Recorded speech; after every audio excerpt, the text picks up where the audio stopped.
नमस्कार विद्यार्थियों। आज हम राजस्थान बोर्ड कक्षा 10 हिंदी मॉडल पेपर खंड स और खंड द को हल करेंगे, जिसमें खंड स में पहला प्रश्न 12 का प्रश्न जो है निम्नलिखित पठित गद्यांश को पढ़कर पूछे गए प्रश्न के उत्तर अपनी उत्तर पुस्तिका में लिखिए। गद्यांश मनु भंडारी द्वारा रचित पाठ एक कहानी है भी पाठ से लिया गया है।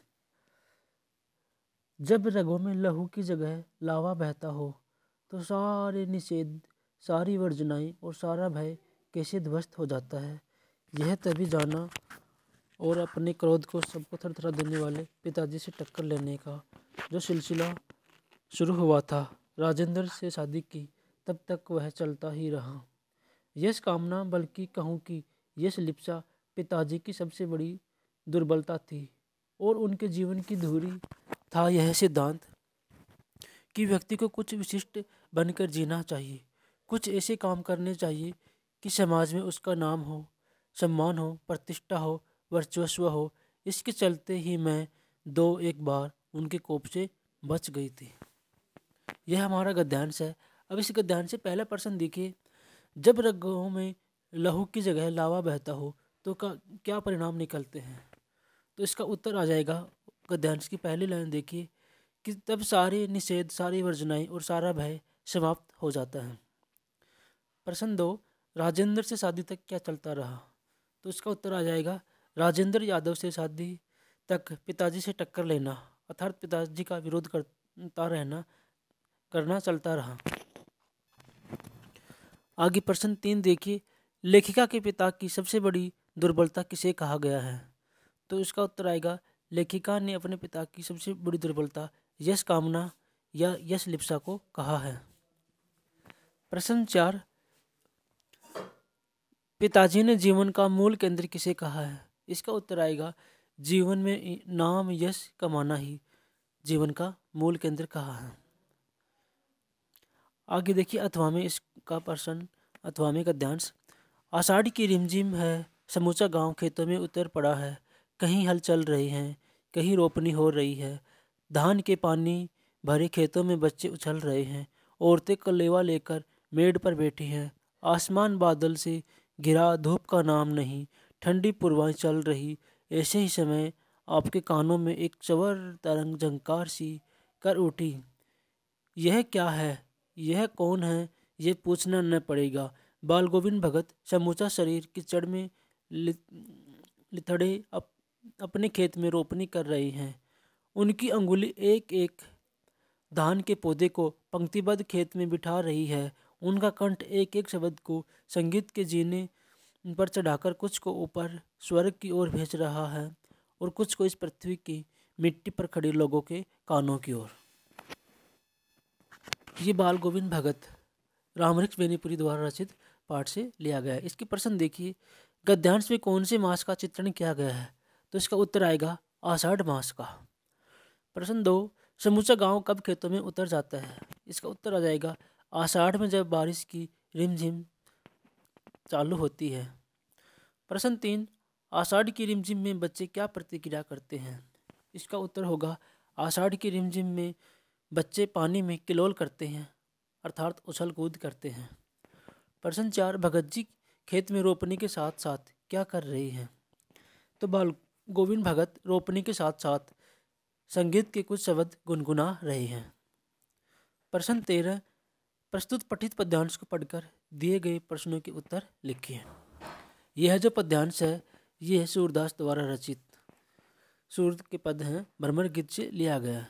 पहली पंक्ति देखिए, उदो तुम हो अति बड़भागी, अपरस रहत स्नेह तगाते, नाहिन मन अनुरागी, पुरइनी पात रहत जल भीतर, ता रस देह न त्यागी, जो जल माह तेल की गागरी, बूंद न ताको लागी, प्रीति नदी में पाँव न बोर्यो, दृष्टि न रूप परागी, सूरदास अबला हम भोरी, गुर चीटी जो पागी।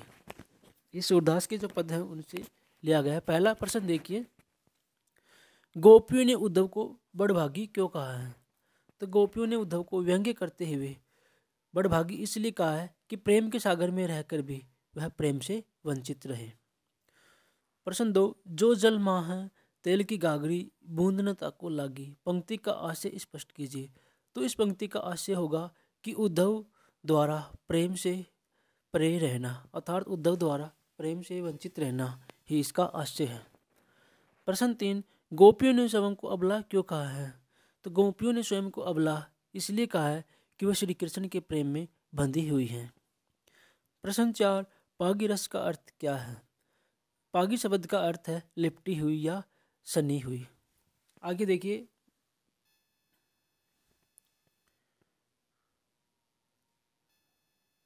आगे अथवा में जो पद्यांश है उसको देखिए। यह आत्मकथ्य पाठ से लिया गया है। उज्ज्वल गाथा कैसे गाऊं मधुर चांदनी रातों की, अरे खिलखिलाकर हंसते होने वाली उस रात उन बातों की, मिला कहाँ वह सुख जिसका मैं स्वप्न देख कर जाग गया, आलिंगन में आते आते मुस्का कर जो भाग गया। प्रश्न देखिए, इसमें कवि किसकी गाथा गाने में स्वयं को असमर्थ पा रहा है? इसका उत्तर होगा कवि अपनी पत्नी के साथ बिताए हुए मधुर पलों की गाथा गाने में असमर्थ है। कवि को कौन सा सुख नहीं मिला? कवि को प्रिया से मधुर मिलन का लंबा सुख नहीं मिला। प्रश्न 3, उज्ज्वल गाथा कैसे गाऊं मधुर चांदनी रातों की, पंक्ति का क्या आशय है? इसका उत्तर होगा प्रियतमा के साथ बिताए हुए मधुर पल चांदनी रातों की कहानी या उनकी जो प्रेम कहानी वह है। प्रश्न 4, खिलखिलाकर हंसते होने वाली बातों का अर्थ बताइए। तो इसका उत्तर होगा प्रेमिका के साथ व्यतीत किए मीठे पल। प्रश्न 14, नेताजी का चश्मा पाठ के आधार पर बताइए कि सेनानी न होते हुए भी चश्मे वाले को लोग कैप्टन क्यों कहते थे? तो इस ऊपर वाले का उत्तर हम हल करेंगे यहाँ। चश्मे वाले के मन में देशभक्ति की भावना थी। दूसरी बात, वह न तो सेनानी था न ही नेताजी सुभाष चंद्र बोस का साथी, फिर भी नेताजी का सम्मान करता था। उसने नेताजी की मूर्ति को बिना चश्मे के देखा तो मूर्ति पर चश्मा लगा दिया। इसी देशभक्ति की भावना के कारण लोग उसे कैप्टन कहते थे। प्रश्न 15 का, फसल को हाथों की स्पर्श की गरिमा और महिमा कहकर कवि क्या व्यक्त करना चाहता है? इसको उत्तर देखिए। फसल कविता में बताया है कि फसल तैयार करने में मानव के हाथों की मेहनत और प्रकृति के तत्वों का समावेश है। फसल किसान के हाथों की गरिमा, धूप हवा पानी का जादू है। खंड द प्रश्न 16, कवि मंगलेश डबराल का जीवन परिचय संक्षेप में लिखिए। तो हम ऊपर वाले का ही उत्तर लिखेंगे। कवि मंगलेश डबराल का जन्म 1948 टिहरी गढ़वाल राज्य उत्तराखंड में हुआ। उनकी शिक्षा दीक्षा देहरादून में संपन्न हुई। दिल्ली में समाचार पत्रों में कार्य किया। अमृत प्रभार नामक अखबार में सहायक संपादक का कार्य किया। पत्रकारिता में अधिकांश समय व्यतीत करते हुए साहित्य की रचनाएं भी की। उनकी प्रमुख रचनाएं हैं पहाड़ पर लालटेन, घर का रास्ता, हम जो देखते हैं आदि। इनके ये जो रचनाएं हैं ये काव्य संग्रह हैं। कविता की प्रमुख विशेषता है सूक्ष्म सौंदर्य बोध और पारदर्शी भाषा। और 2020 में इनका देहांत हो गया था। प्रश्न 17, माता का अंचल पाठ में भोलानाथ द्वारा चूहे की बिल में पानी डालना बच्चों की किस मनोवृत्ति को प्रकट करता है? क्या यह उचित है? तो माता का अंचल पाठ में भोलानाथ द्वारा चूहे की बिल में पानी डालना बाल मनोवृत्ति अर्थात शरारती प्रवृत्ति को दर्शाता है। यह प्रवृत्ति उचित नहीं है क्योंकि हमें जीव जंतुओं को नहीं सताना चाहिए। हम जीव जंतुओं को सताएंगे तो प्रकृति का संतुलन बिगड़ जाएगा। प्रश्न 18, निम्नलिखित किसी एक विषय पर लगभग 300 शब्दों में निबंध लिखिए। पहला विषय है चुनाव का दृश्य। दूसरा विषय है राजस्थान में बढ़ता जल संकट। तीसरा मोबाइल फोन और छात्र के लिए वरदान या अभिशाप। चौथा यदि मैं भारत का प्रधानमंत्री होता। हम निबंध लिखेंगे मोबाइल फोन और छात्र के लिए वरदान या अभिशाप। प्रस्तावना देखिए। विज्ञान की नई नई खोजों ने मानव समाज को दैनिक उपयोग में आने वाली वस्तुओं को बहुत कुछ दिया है। उनमें से एक आविष्कार मोबाइल फ़ोन का है। मोबाइल से जीवन सुविधायुक्त व सरल बना है। बिंदु 2, मोबाइल से लाभ। मोबाइल का दूरभाष या बहुउद्देशीय यंत्र भी कहा जाता है। इसके माध्यम से तत्काल दूर दूर बैठे व्यक्ति आपस में बातें कर सकते हैं, साथ ही एक दूसरे की तस्वीर भी देख सकते हैं, अर्थात वीडियो कॉल भी कर सकते हैं। बहुत सारी सूचनाएं एक साथ प्राप्त कर सकते हैं, वह भेज सकते हैं।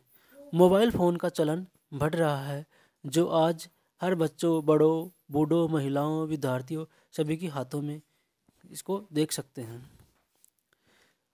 मानव जीवन शैली का अटूट अंग। तीसरा बिंदु, मोबाइल के प्रभाव व लाभ के कारण यह हमारी दैनिक जीवन शैली का अटूट अंग बन गया है।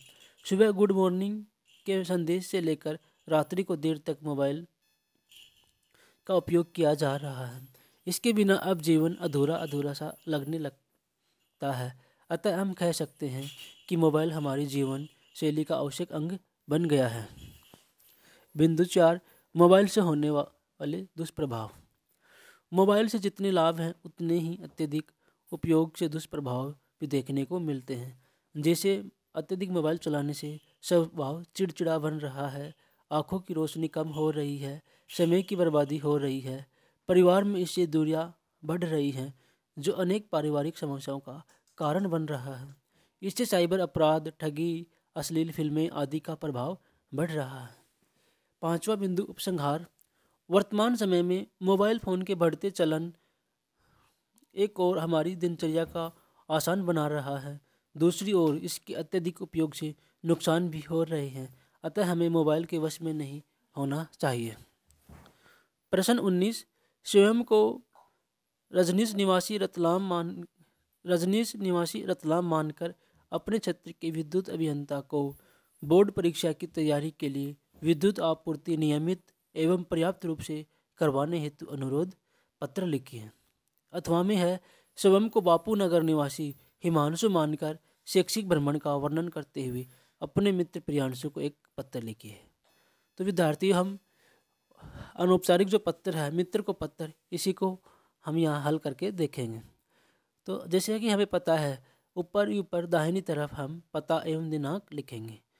तो प्रश्न में दिया गया है 15 श्याम कुंज, बापू नगर, जयपुर। दिनांक जिस दिन आप पत्र लिख रहे हैं 29 फरवरी 2024। हम लिख रहे हैं मित्र प्रियांशु। तो प्रिय मित्र प्रियांशु, सस्नेह नमस्ते। कल ही तुम्हारा पत्र मिला तथा पत्र पढ़कर प्रसन्नता हुई। आशा है कि तुम्हारी पढ़ाई अच्छी चल रही होगी। मैं तुम्हें एक ज़रूरी बात बताना चाह रहा हूँ कि मैं पिछले दिनों कश्मीर शैक्षिक भ्रमण पर गया था, जो भारत का स्वर्ग है। वहाँ मानव शरीर के अनुकूल जलवायु एवं मौसम है, जो स्वास्थ्यवर्धक है।